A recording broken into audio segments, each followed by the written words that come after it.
Hi art friends! Today we're going to draw my favorite animal.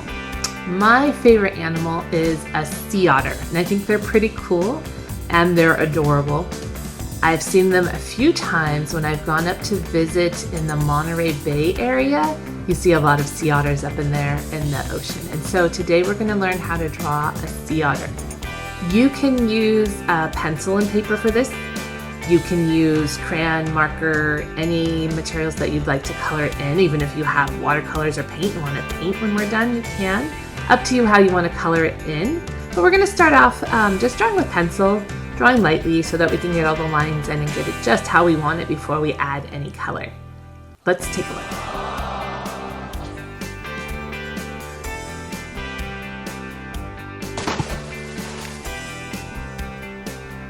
We're going to start with the head of the sea otter.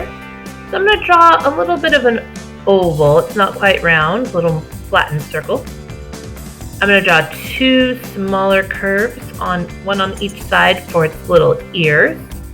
Just like a sideways view for those ears.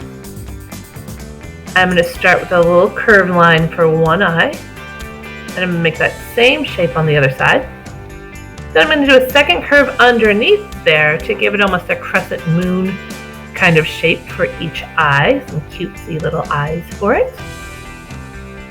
Now we're going to make its cheeks. I'm going to do two circles, one and two about the same size. They almost look like a sideways figure eight. Little curve on the top for the nose and a little curve on the bottom for the mouth. So that's most of its face. Now the body, I'm going to do like a big U shape. It's going to come down, around, and back up to start its body. I'm going to do a second line around that, down, around, and up. So I have kind of a little belly area and then the rest of its body. Then I'm going to do an arm. It's going to look like it's almost waving. I'm going to curve out and up, around and down. Looks like it's got its little hand up, giving us a wave, saying hello. This one I'm going to start on the outside. I'm going to curve up, down, around, and back out. And I'm going to go just past the side of its body, like it has one arm kind of tucked in front of it. When sea otters lay on their back, they sometimes have their hands on their belly. They'll hold things there too. I just cleaned up a little bit with the eraser, so its arm looks like it's in front of the rest of the body. Next, I'm going to draw the little feet. Just going to do a big curve up and down, and a second one for both of its feet. I'm going to draw some little paws on there, little pads of the foot on there.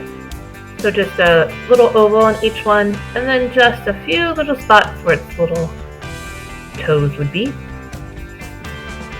Last thing that we need to add to its body is a tail. They have big, long tails. It's going to curve down on one side and down on the other side. And they're going to curve around to a little rounded end there.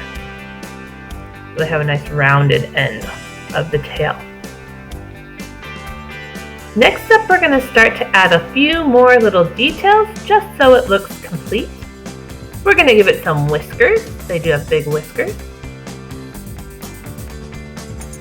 And then we're just going to give a couple little lines to make it just look kind of like it's got lots of fur on it. So a couple little lines on its face and on its chest there just to make it look a little bit more like fur. And then I'm going to do a couple little lines around it like it's water moving around it to show a little bit of motion in the water, like he's got a little ripple coming out from his body in the water there. So just a couple of lines. Some are single, some I did two lines. Now I'm going to take a marker and I'm going to outline everywhere I put pencil. I'm going to go right over the pencil with a marker. I'm using a Sharpie, but you could use any black marker to do this.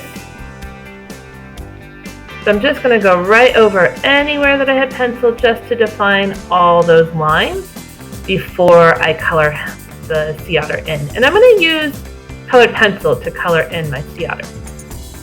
Before I color, I'm just going to clean up a little bit of any of those pencil lines that were still there, just to make it nice and clean, but we won't see those parts once we color over it anyway. So now it looks like I'm ready to start coloring.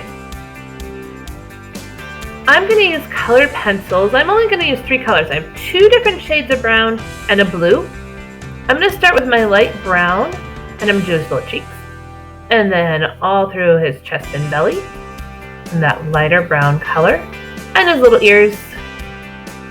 Then I'm going to take the darker brown, and anywhere else on his body is going to be that darker brown. So around all that fur, his feet, his arms, the tail, all that's going to get filled in, and of course his head too. Then I'm going to take the blue and I'm going to start coloring around it for some bright blue water that the sea otter is hanging out in. They do hang out on their backs in the water a lot. That's why we decided to draw it that way. I sometimes like to hold my pencil on the side and really use the whole tip of the colored pencil to color in, especially if I'm doing a big area of color.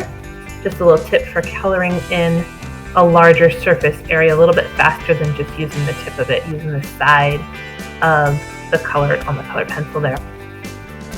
And I've finished coloring in the water, as much water around it as I like.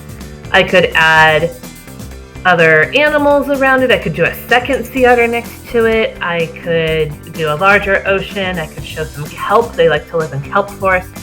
Whatever you want to add to your sea otter, or you could just be done at this point with your drawing of your sea otter. Thanks for drawing with me. Hope you have a great day.